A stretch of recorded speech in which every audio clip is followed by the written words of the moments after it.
Veo que hay algunos clavos vacíos en las paredes de esta casa, como que ya se está mudando.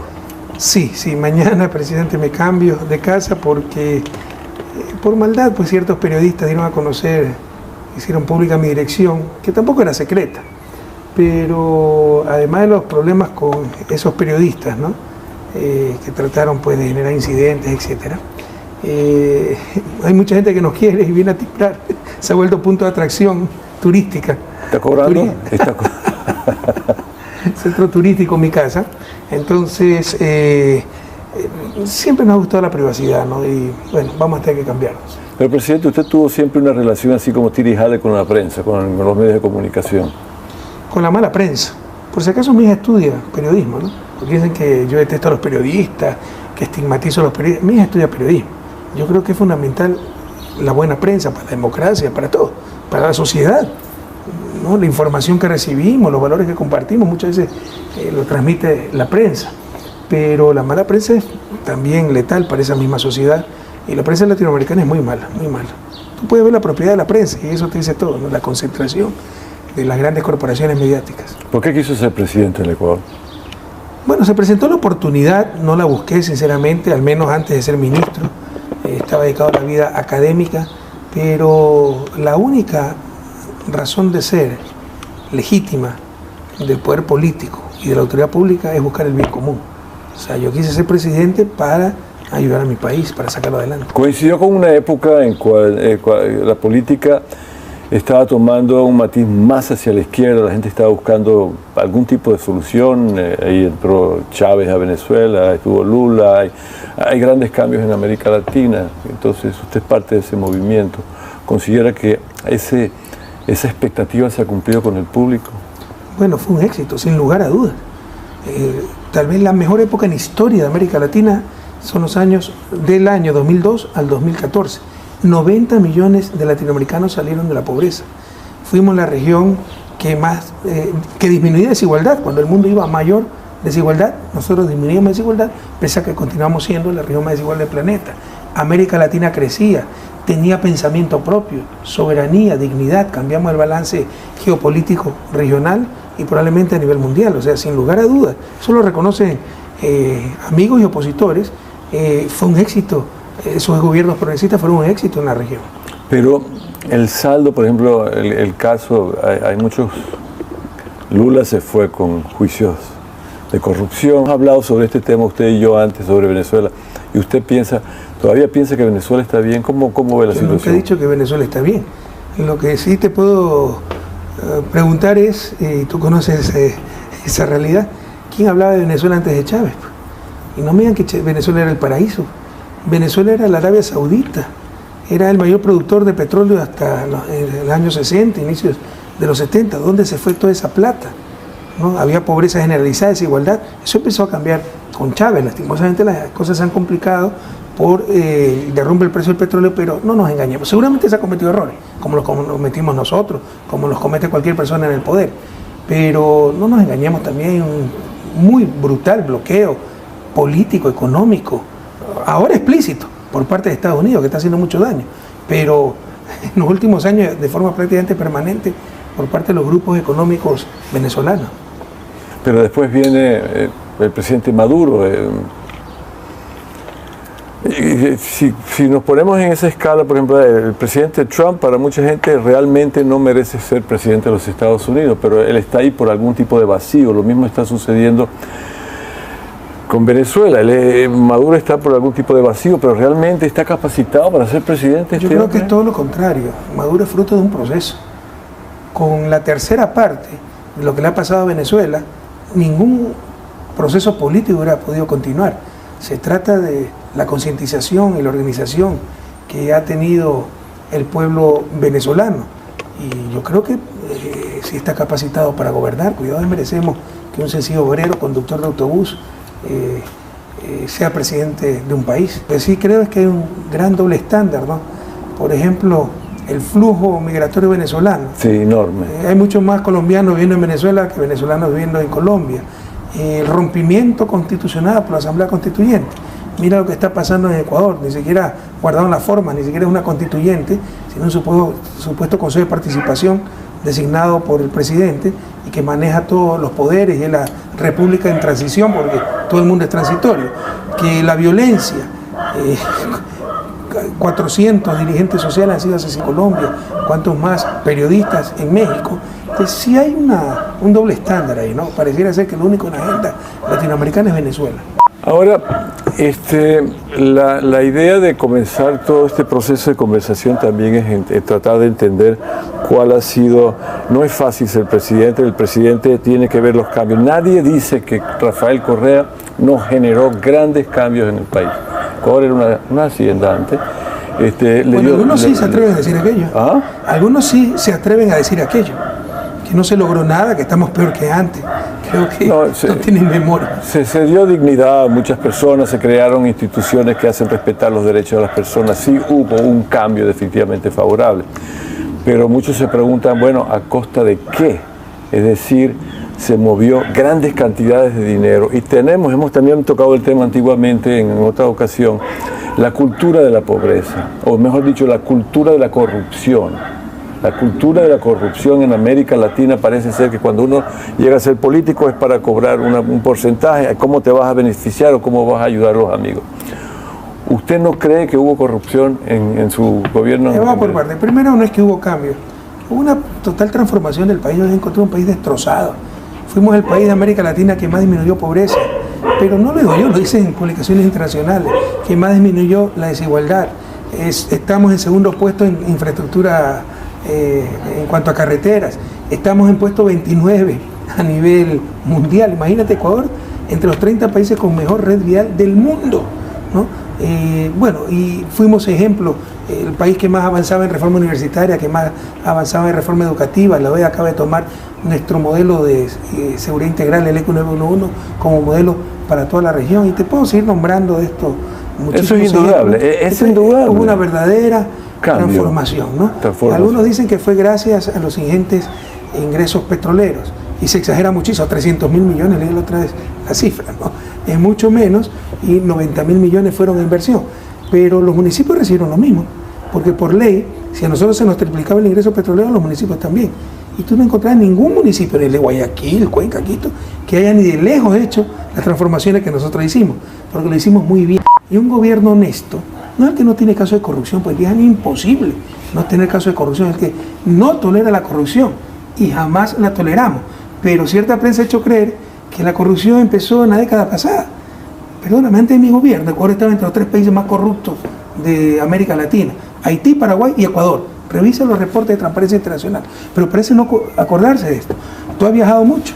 Acuérdate de las aduanas, lo que era migración, registro civil, telefónica, perdían plata, el negocio más rentable del mundo. Esa corrupción generalizada, institucionalizada, como estamos volviendo a ver, con presidente que gana doble sueldo, negocios de la Secretaría de la Presidencia, etc., eso dejó de existir. ¿Qué es lo que quedó? O sea, ¿cómo se puede combatir la corrupción cuando recibes una coima en una cuenta secreta en un paraíso fiscal en Andorra? ¿Cómo se controla eso? Es casi imposible, a no ser que prohíbas los paraísos fiscales.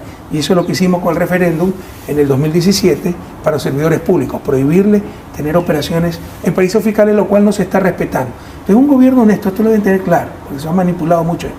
No es el que no tiene caso de corrupción, el que no tolera corrupción, jamás la toleramos. Y en mi caso, revisen lo que les dé la gana. Si encuentran 20 centavos mal habidos, me pego un tiro, habrá traicionado mi conciencia, mi patria, mi familia.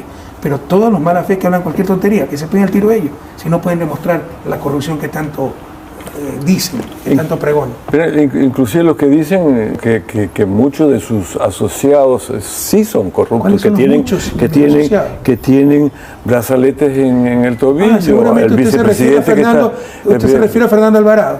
Bueno, encuentren la fortuna. Yo he escuchado el otro una asambleísta esta que lanza lodo acá rato porque hace la mediocridad. Bueno, encuentren la fortuna de Fernando Alvarado. Fernando Alvarado es un tipo honesto.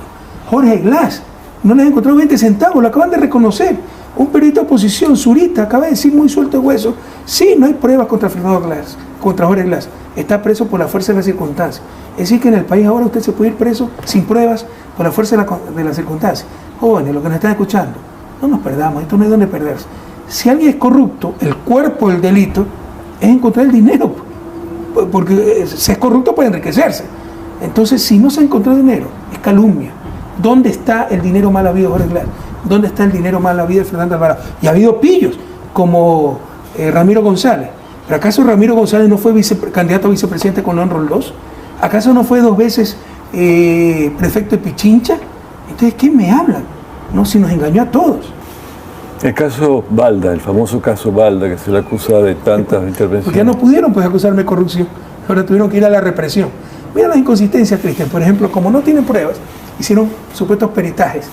Pero tú haces peritajes de una bala, de un cadáver, porque murió, de un lugar, de informática, no, peritaje informático. Acá hacen peritajes sobre el ambiente socioeconómico y llegan a compararnos con las dictaduras del Cono Sur y decir que Senaín era una policía política, que se pasaba persiguiendo a la gente para decir que yo soy responsable del secuestro de Balda.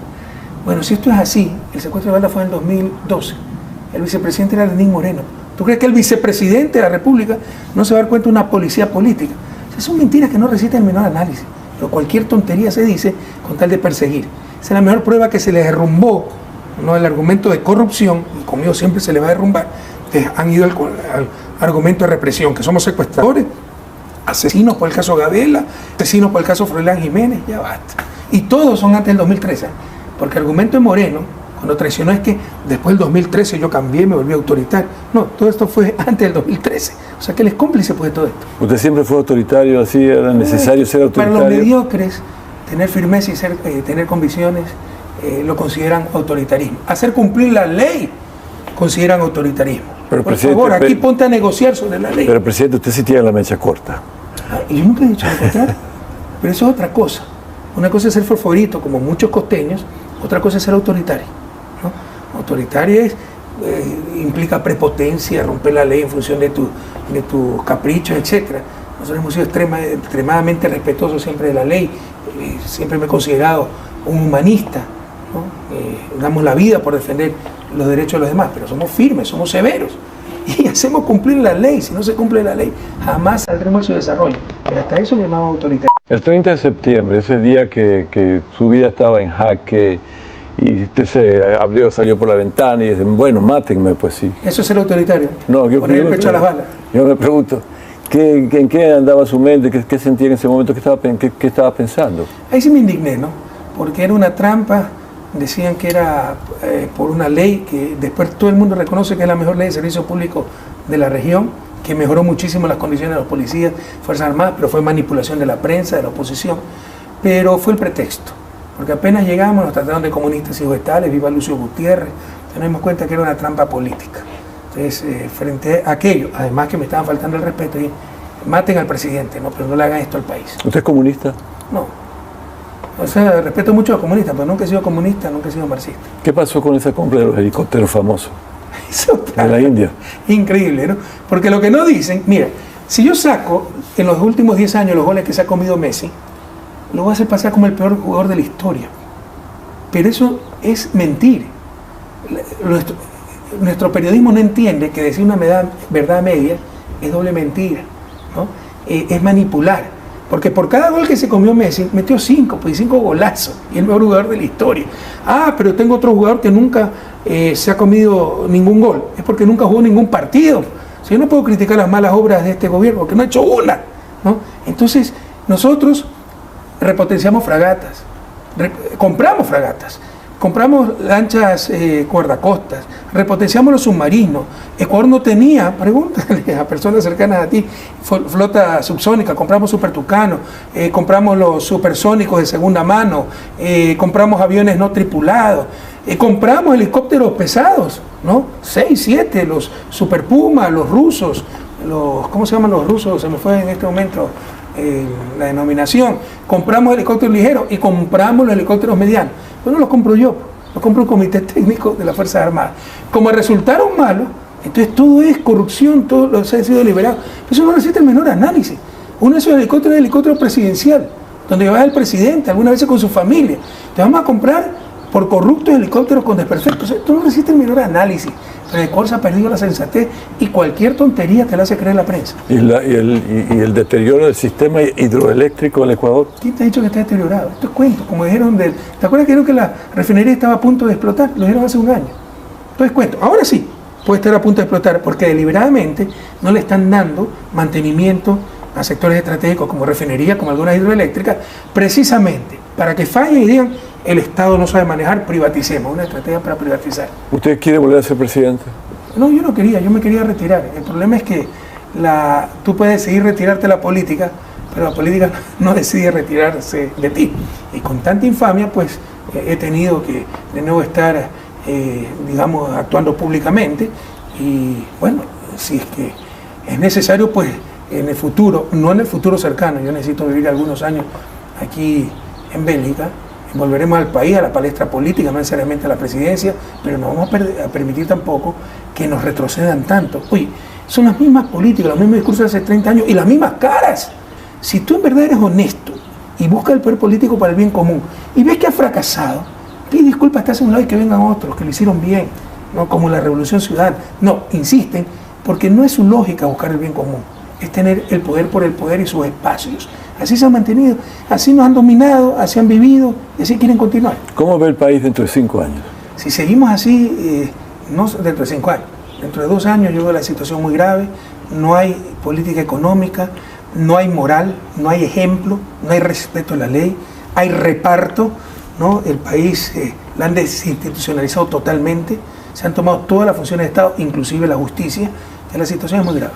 Mucha gente que estaba con usted de una manera manifiesta, acérrimos, ya no están con usted, no lo acompañan. Bueno, Fidel decía, a los revolucionarios hay que contarlos 2 veces. ¿Cuántos son un momento y después de las dificultades cuántos quedan, ¿no? Eso es normal, es ley de la vida. Sí me dolió, siempre duele, ¿eh? O sea, no porque tú sepas que una inyección duele, cuando te la ponen te debe doler. Sabemos que hay ingratitud, oportunismo, traición. Sí dolió, siempre duele algunos casos de gente que tú has estimado y que no esperaba de ella esos comportamientos, y el nivel, la dimensión, si fueron más de lo que esperábamos. ¿Quién es, por ejemplo, en alguien en particular? Siempre duele dar ejemplos, pero te lo puedo, empezando de Lenín Moreno, que nunca fue tan cercano, ¿no? Pero es una traición que indigna más que duele. María Fernanda Espinosa, un Augusto Barrera, Miguel Carvajal era otro que siempre supo que yo lo consideraba un mediocre y aprovechó la coyuntura para desquitarse, ¿no? Pero sí, mucha gente que sorprendió realmente, Gustavo Baroja, y gente que te decía que tú eras el mejor presidente de la historia, ¿no? ¿Cómo quiere que lo juzgue el tiempo? A mí, créanme que yo no he hecho esto para pasar a la historia, ni mucho menos, sino para servir a mi patria. Y si quiere, ¿a qué aspiro, no? Que me recuerden como una buena persona. Vamos a las famosas sabatinas que lo popularizaron tanto durante esa década de su gobierno. ¿No cree que algunas veces se le fue la mano atacando a alguna gente? Oye, yo di más de 500 sabatinas. Ponle 4 horas, 3 horas por sabatina, más de 1500 horas al aire, hablando, explicando. Pero ¿quién puede decir que en 1500 horas de estar al aire, a ti nunca se te fue una palabra de más en tus programas, sobre todo cuando eres en vivo? Pero ¿quién puede decir lo contrario? Pero te ruego, por ejemplo, que busques algún insulto con palabras soez, procaz. Jamás. Tenemos otros supuestos líderes, posibles candidatos por el 2021, alcaldes de grandes ciudades, que te dicen de todo y la prensa cae. Entonces también, o sea, era un esfuerzo permanente de la prensa ecuatoriana, que era opositora, enemiga, para pues desfigurar totalmente tu persona, ¿no? Para dar una imagen totalmente opuesta. Pero, por ejemplo, en la sabatina jamás utilicé una palabra procaz. Y claro, yo soy frontal, soy de la costa, algunas veces fuerte, y por supuesto que pude haber cometido muchísimos errores, si hablamos más de 1500 horas en directo. ¿Cuál es un error que ha cometido? Que le gustaría disculparse con algo. ¿Alguna? En este momento no se me viene a la mente, pero seguramente hay muchos. Y normalmente lo hice, porque yo jamás he dicho que no me equivoco. ¿Y qué haría diferente? Por el contrario, cuando cometo un error, prefiero que cometa un error conmigo. Yo prefiero que hagan una injusticia conmigo. Yo cometí una injusticia, ¿no? Entonces, si se me iba una palabra de más, muchas veces llamé a disculparme. Ese muchacho que parece que le hizo una seña cuando usted iba en la caravana, el famoso caso del niño este que le hizo... Lo hicieron famoso, una tontería así, ¿no? Primero nadie sabía que era niño. Eso fue invento después, que lo sacaron con uniforme de colegio. Pero en el momento iba con la calle con ropa civil, no sabíamos que era menor de edad. Segundo, tal vez lo que no dice, era un 1 de mayo, iba con mi esposa, pues. Y con 2 amigas de mi esposa. No hay derecho porque un malcriado le haga mala seña a tu esposa, mujeres, etc. Dicen que lo bajé, lo peché, eso dice la posta, mentira. Oye, ¿qué te pasa? No seas malcriado. Y de ahí pues se armó todo un escándalo, la politiquería mediocre, porque no tiene qué más decir, ¿no? ¿Pero cree que debía haber hecho eso o simplemente ignorarlo? No, yo en eso sí mi postura es radical. O sea, creo que los que actúan mal son ellos. Y no se puede dejar pasar estas cosas, sino ¿en qué sociedad vamos a caer? Entonces que el alumno le haga mala seña al profesor, los hijos al padre, ¿qué nos pasa? No soy yo el loco. Los locos son los que quieren imponer estas cosas porque es contra mía. Te aseguro que si fuera contra otra persona le hubieran dado la razón. Entonces, los locos son ellos. O sea, no se puede permitir esas cosas. Entonces, ¿no cree que su temperamento explosivo en algunas circunstancias lo llevó a sobrereaccionar? Yo no he dicho eso. Yo creo que sí. Tengo un temperamento fuerte que hay que estarlo controlando, pero si hubieras conocido a mi abuela paterna, yo era una perita en dulce al lado de mi abuela paterna, tremenda montuya de los ríos, de ella heredé el temperamento. Pero por otro lado, pues tiene cosas muy positivas ese temperamento. Sí, hay cosas que tal vez hay que reaccionar con más calma, lo que tú quieras. Pero vamos a la esencia, no a la forma, al fondo. Tú no puedes permitir que un malcriado, al presidente de la República, le haga mala seña, estando con su esposa, pues. ¿Qué nos pasa? ¿Qué nos sucede? Si iba con mi hija. Una de carne y hueso, como cualquier ciudadano. Imagínate un ciudadano que vaya con su hija, con su esposa y venga un malcriado y le haga mala seña. Se va a quedar callado. Sí, por favor. Definitivamente, sí, pues, sí. La camisa las volvió a las normales. ¿Qué pasó con las camisas famosas que hizo Correa a nivel internacional? Sí, las de lencillo las uso frecuentemente aquí. Las otras más formales, esas las inventé. En realidad ya existían, las elaboramos un poquito más para evitar utilizar corbata, ¿no? Porque soy objetor de conciencia de las corbatas. El uso de la imagen indígena para el beneficio político suyo, ¿eso es una realidad o es una elucubración? Porque primero siempre me ha encantado la artesanía ecuatoriana. Me estoy cambiando de casa, pero si hubiera venido hace un par de días, hubiera visto aquí muchos tejidos del Ecuador, etc. Y utilizamos eso por comodidad, porque no se necesita corbata, pero además con ese tejido que además me gusta mucho. Es el sector Imbabura, el sector La Esperanza. O sea, ¿a quién se le puede ocurrir que eso es utilizar la imagen indígena? La última vez que promover la cultura indígena, y lo hago con autenticidad. El terremoto, el famoso terremoto del Ecuador 2016, lo vi realmente conmovido y preocupado por la situación. Esa es de las experiencias más duras y profundas que he tenido en mi vida, ¿no? Y que las llevaré dentro de mí hasta el final de mis días. Recuerden que yo estaba en el Vaticano, informado del terremoto, vine directamente, fui a Manta, aterricé, no tenía luz la ciudad, fui enseguida al lugar donde había habido más muertos, que era un centro comercial que se había desplomado como castillo de naipes porque... ¿En Manta? En Manta, porque la construcción era muy informal, muy mala. Y me tocó ver a los rescatistas, ¿no? Que ahí estaba el cadáver de la madre abrazando a su hijo, repletos de sangre, y no lo tocaban porque debían dar prioridad a los vivos. De estar presenciando eso, ¿no? Fue una experiencia durísima. Otra cosa, a usted le gusta viajar, aparentemente, según la última publicación que salió esta semana, no tengo las cifras exactas, pero usted es el presidente que más ha viajado, 2 aviones, se ha dado la vuelta al mundo creo que unas 17 veces. Ojalá haya sido para turistear, ¿no? Porque lo más duro eran los viajes, no teníamos tiempo ni de dormir, pregúntale a la gente que nos acompañaba. Y esa es otra de las ridiculeces, ¿no? Somos un país de 16 millones de habitantes, 100.000 millones de Producto Interno Bruto, pero hay 2 aviones presidenciales, en verdad son del Estado, no son del presidente. Los utilizan altos funcionarios. Segundo, es lo que exactamente, ni más ni menos que necesitamos. El Legacy, que es el avión más barato, ejecutivo, pero es de corto alcance, 6 horas, 7 horas de autonomía. Y el Falcon, que es un buen avión francés, más caro, de largo alcance. 2 aviones de 13 y 14 pasajeros, en total 27 pasajeros, y con eso hicieron un escándalo, 2 aviones presidenciales. Ya dejémonos de ridiculeces, dejémonos de discusiones pueriles, o no va a salir nunca adelante el país. Esos aviones son instrumentos de trabajo. no es instrumento de paseo. ¿Qué errores cometió como presidente? Porque algún error tiene que haber cometido. Muchos, pero las grandes visiones fueron acertadas. Pero, por ejemplo, un error, bueno, en nombramientos algunos errores, ¿no? Apoyar cierta gente, Lenín Moreno o Alberto Acosta para la Asamblea Constituyente. Y más que malo, Alberto es tremendamente inmaduro. Pero un error concreto, 2011, 2012, yo sí dije, analizando la situación, miren, el único nubarrón que veo en el futuro es si se nos desploman los precios del petróleo. Compremos seguros petroleros. Y le ordené al ministro de Finanzas, Patricio Rivera, adquirir seguros petroleros. Pero se morían de miedo. Y con razón, porque eran carísimos, 400, 500 millones al año, que si se derrumbaba el precio del petróleo y nos salvaba ese seguro, éramos candidatos al Nobel, éramos genios. Pero si no se derrumbaba el precio del petróleo, ahí está el negociado, botaron la plata, etc. Entonces me dieron un informe negativo, diciendo que no valía la pena comprar seguros petroleros. Yo sabía que era por miedo, te debía imponerme, pero ya era mucho más difícil. ¿Cómo imaginas dar la orden de comprar con un informe negativo de finanzas? Pero debía insistir un poco más. ¿Cómo funcionaba ese seguro de petróleo?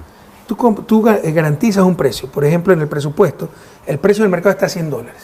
Tú haces el presupuesto a $70 y garantizas que si cae por debajo de $70, te compensa. Entonces nunca vas a tener un problema presupuestario o en general económico muy grave.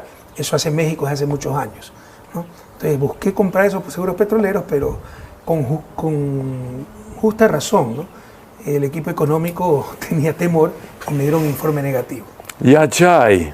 Yachay es un gran acierto, pero la mediocridad ataca todo lo que no entiende. Y los edificios que se están cayendo y todas las... Mira, ¿y tú eres de Yachay? ¿Tú los has visto? Sí. Ya, ¿cuántos edificios hay en Yachay? Es bastante grande. Ya, ¿y cuántos se están cayendo? Yo personalmente no he visto ninguno cayéndose, pero los que conocen y los ingenieros y que hacen los reportes y que hacen los informes dicen que... Esto está manipulado, por favor. 52 edificios se construyeron o se remodelaron ya. 5 tuvieron problemas, construidos por el Cuerpo de Ingenieros del Ejército. Y no solo que hicieron de eso un escándalo, sino que vieron que es corrupción. O sea, le sacaron hasta orden de prisión al gerente, si mal no recuerdo, un joven, ¿no? Es decir, el gerente que contrata, la empresa construye, Cuerpo de Ingenieros del Ejército, construye, tienen problemas estructurales, construyen mal, y el gerente tiene que irse preso, que estamos locos. Son los enemigos de Yachay, no caigan en esa trampa. Yachay es un proyecto espectacular. Nuevamente, el ejemplo que te daba, si sacan solo los goles que saca conmigo Messi, lo hacemos pasar como el peor jugador del mundo. Que saca los goles que también ha metido. La mayor cantidad de cosas se hicieron bien, antes no existía nada. Hoy está posicionada a nivel mundial. Esa universidad, pues la quieren matar, quieren repartirse sus recursos. Esa es la mediocridad. No caigan en la trampa. Le hacen un reportaje de Yachay y mira cuántos edificios están mal construidos. 5, que es un problema, pero puede pasar. Si no haces nada, nunca vas a tener esos problemas. Y hay que remediar los problemas. ¿O tú crees que yo no recibí problemas? ¿No? Por ejemplo, las deudas, las empresas que perdieron plata. ¿Te acuerdas de Alegro? Sí. ¿Se acuerdas de Alegro? Yo la encontré con pérdida acumulada de $200 millones. Es que nos quejamos, lloramos, hicimos escándalo o empezamos a trabajar para solucionar los problemas. Eso es lo que hay que hacer, pero esta gente es mediocre y enemiga de Yachay. No caigan en esa trampa. Pero ahí hubo un incidente donde creo que le asesoraron mal con respecto a la producción de un carro eléctrico. El carro eléctrico es totalmente exagerada, ¿no? El convenio claramente decía, se trata de un startup, tú conoces de eso. Claro. Una empresa que está empezando, tiene una idea, claro, que va a recoger venture capital, capital de riesgo, como su nombre indica, es riesgo. Se propuso un proyecto de $3.000 millones a 30 años, está en el convenio. Y querían ya ver la inversión. Y decían, todo es mentira porque no hay inversión. ¿Quién dijo que era $3.000 millones para mañana? Eso no existe. Pero que yo en una sabatina, con una información imprecisa que me dieron, dije un consorcio entre, no me acuerdo, empresa Rectech creo que se llama, Hewlett Packard y Tesla. Ni siquiera sabía dónde era Tesla, me equivoco y digo que es japonés. Dice un escándalo, que mentira, que la farsa. Suponiendo que sea cierto. ¿Qué arriesgaba el país si no pagaba 20 centavos? Pero además no es cierto. El convenio dice que Hewlett Packard es sponsor. El branding durante la presentación era de Hewlett Packard y que era tecnología Tesla, pero eso sí, Tesla no tenía nada que ver, sino que iban a utilizar tecnología Tesla y esa fue la exageración. Me hicieron decir como si Tesla participaba directamente. Por eso hicieron pedazos la potencial inversión. Finalmente los socios se pelearon y se perdió la inversión. ¿Qué ganó el país? Solo show, solo escándalo para hacerle daño a Correa. Yo no perdí nada, perdí el país.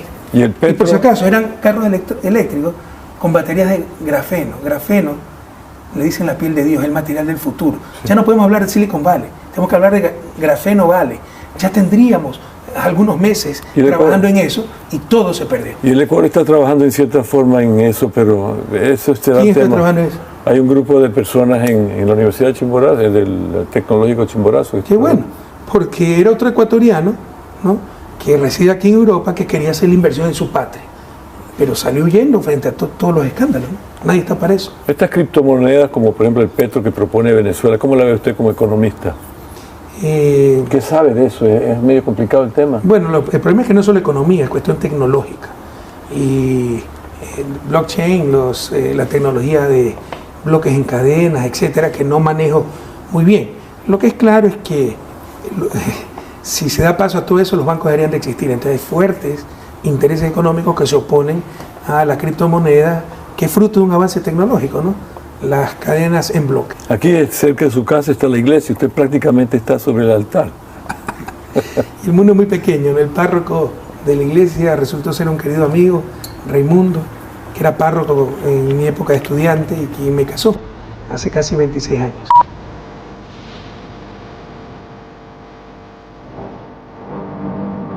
¿Aquí en su casa habla francés o español? Las dos cosas, ¿no? Pero probablemente más francés. ¿Hablan mejor francés que inglés o inglés que francés? Yo soy muy malo para los idiomas, ¿no? Y me ha tocado aprender algunos, pero probablemente más francés. ¿De aquí a dónde se va? ¿De esta casa? Muy cerca, muy cerca. Sí. Una nueva dirección para tener algo de privacidad. No la va a mostrar nunca, ¿no? Sí, esa no. Ya estoy curado de espanto. Bueno, ¿y a qué se va a dedicar durante el día? Ese es otro mito, ¿no? Correa, ¿de qué vive? Tú sabes que la única vez que me ha contactado un gran medio del Ecuador, la única vez que me contactó no es para preguntar, oiga, ¿cómo pueden decir que un presidente llamó por teléfono a un policía por agregar un secuestro? ¿Cómo pueden decir que sobreendeudamiento de ser cierto, que no es cierto, es penal? No, me van a preguntar cómo pago, me contactaron para preguntar cómo pago a mis abogados. O sea que además soy un corrupto porque tengo para defenderme, y no debí defenderme y que me metan preso. Yo hace meses solo trabajo para abogados. Gracias a Dios se me han abierto muchísimas puertas. Trabajé para Russia Today, no directamente, ellos contratan con una fundación que tengo en Ecuador que me paga un sueldo como presidente de la fundación. Y ahí viajaba Trabajo primera clase. para otras instituciones, he dado cursos online, me pagan por conferencias, me pagan por escribir libros. ¿Quién les ha dicho que solo vivo de la pensión presidencial? Pero viajaba en primera clase. Porque eso sí le puse de condición a Russia Today. No es que, por ejemplo, a Cuba. Un día fui a entrevistar a Silvio Rodríguez, fui fue a entrevistar a Silvio Rodríguez. Llegué de noche y regresé el sábado de mañanita. Entonces, si no puedes dormir, descansar en el vuelo, en verdad te complicas. Entonces sí puse como condición que viajar en business y la mala fe, ¿no? ¿Cómo Correa viaja en business por todas partes del mundo? Porque me lo pagaba Russia Today. Bueno, entonces la próxima vez que lo vea, ¿usted estará como profesor en alguna universidad? ¿Será político? ¿Qué estará haciendo? ¿Estará más canoso? Yo quería, más canoso seguramente, quería retirarme de la política, quería dedicarme a la academia, pero más que enseñar, escribir. Tengo muchos proyectos en la cabeza, 4 o 5 libros que ya estoy escribiendo. Hago esfuerzos, saco tiempo al tiempo para escribir. Y obviamente pues siempre hay que complementar el ingreso, ¿no? La pensión vitalicia presidencial es importante, pero para casos como abogados y eso falta, entonces tendré que seguir dando conferencias, tener algunas actividades remuneradas. Sus 2 hijas, una quiere ser periodista, una va a ser periodista. ¿Cuál? Dominique, la segunda. Segunda. ¿Y su hijo, el más pequeño? Tiene 16 años, ¿no? Todavía le faltan 2 años para graduarse. Vamos a ver dónde quiere estudiar. Va a una escuela pública, 10 minutos a pie. Esa es nuestra vida. ¿Dónde vivían los guardaespaldas acá en la casa? No, aquí no vi los guardaespaldas. Ni yo conocía la dirección de dónde están. En verdad no son guardaespaldas, son asistentes, ¿no? No tienen armas, nada. No puedo profundizar en eso porque es peligroso. Pero fueron a filmar, es decir, aquí vive. Yo no conocía, yo no sabía la dirección. O sea, esta gente tiene información. ¿Y cuál era la función de ellos? En estos momentos, de repente darme acompañamiento, por ejemplo, si se necesita un conductor profesional, cualquier emergencia que nos bloqueen o algo, ¿no? Entonces que sepa esquivar. Un conductor que sepa conducir a la defensiva, ¿no? Acá. Sí, darnos cierto apoyo, sobre todo cuando viajo. ¿Todavía tiene? Sobre todo cuando viajo. Tengo una asistencia básica que me la paga una institución, yo no la puedo pagar, tampoco es lo que dicen que cuesta, pero yo no la podría pagar. Bueno, ¿y qué le quisiera decir al público que lo está viendo en este momento en el Ecuador? Ecuatoriano, no perder la esperanza, ¿no? Dentro de lo duro que ha sido la situación actual, la traición, la ineptitud, el entreguismo, nos ha recordado el pasado. No son casualidades que les saquen plata arbitrariamente sus cuentas para imponerles seguros. No son casualidades, eran las prácticas de antes, pero nos olvidamos. Que la policía le un paro, un policía, un joven desarmado que está corriendo de espaldas, no es casualidad, eran las prácticas social cristianas. Nuestra policía iba desarmada para esa clase de protestas cuando bloquean carreteros, etc., y van con armas no letales. O sea, el viejo país está regresando. Estamos retrocediendo en todo, a nivel educativo, le está entregando nueva educación al MPD. A nivel de universidades, volvieron con esto de que la universidad se debe autoevaluar. Sabemos todos que eso es una gran farsa, ¿no? Hablar de universidad de acuerdo a la realidad ecuatoriana, ciencia ecuatoriana. Ciencia ecuatoriana es una contradicción, la ciencia por definición es universal. Universidad ecuatoriana, ¿qué significa? Universidad mediocre. Si esa fuera la solución, ya tendríamos pues buenas universidades y no tenemos. Entonces, está volviendo el país del pasado, a resistir, a no perder lo ganado y que no nos conviertan como ellos, amargados, odiadores, no, siempre con infinito amor para defender la patria. Usted definitivamente mejoró la atención en los consulados, pero por ejemplo en Nueva York se acaba de estrenar un consulado propio en la 42 y Segunda Avenida, pero también hubo un incidente en el consulado de New Jersey que el edificio propio o las instalaciones propias no se abrieron. ¿Hubo algún tipo de manejo ahí, algo que usted sepa? No recuerdo. Lo que sí conozco es que con el cuento de la austeridad se están cerrando consulados, pero se están abriendo embajadas que estaban cerradas y que son innecesarias. Por ejemplo, la embajada en Holanda, yo la cerré. Además, por reciprocidad, como dicen en términos diplomáticos, obviamente positivamente, o sea, me abren una embajada y yo abro otra. Me cerraron la embajada, pues yo le cerré la embajada en Holanda. Ya la volvieron a abrir y están abriendo otras embajadas para darle puesto a los embajadores de carrera y por el contrario están cerrando consulados, que es lo que directamente atiende a nuestros migrantes. Otra de las tantas contradicciones. Entonces, ¿habría algo que haría diferente si volviera a comenzar 10 años su presidencia, regresando en el tiempo? Muchas cosas. El problema de la vida es que cuando más experiencia tienes es cuando ya te vas a morir. Pero te insisto, las grandes visiones, las grandes estrategias fueron totalmente acertadas. En el camino te vas a equivocar muchas veces. No hay obra humana que no tenga errores. ¿Por qué no vivió en el Palacio Carondelet? Porque no quería alterar la vida, quería alterar lo menos posible la vida familiar, pero esa es otra cosa que te cuestiona, ¿no? Porque la opción, la decisión de entrar en política es tuya, pero necesariamente involucra a tu familia. ¿O es que no quería dormir en la misma cama con Febres Cordero y con todo lo que pasaron por ahí? Nada que ver. Porque de hecho se cambió todo eso. Yo puse muebles nacionales, artesanales, ya los cambiaron, ¿no? Ya pusieron los muebles Luis XV y qué sé yo, ¿no? En todo caso, tú involucras a tu familia. Y a mi familia nunca le gustó esa vida, ¿no? Perder la privacidad, la inseguridad, los insultos y todas esas tonterías. Entonces sí me siento en deuda con mi familia. Eso se le dije al pueblo ecuatoriano. Yo no me voy a presentar en el 2017, voy a ir a vivir a Bélgica, donde es mi esposa. Mis suegros están mayores, ancianos, ahí está mi familia política, mis 2 hijas están estudiando en Francia, pero además creo que le debo mucho a mi familia, darle un poco del tiempo que le robé a mi familia. A usted le han preguntado de todo.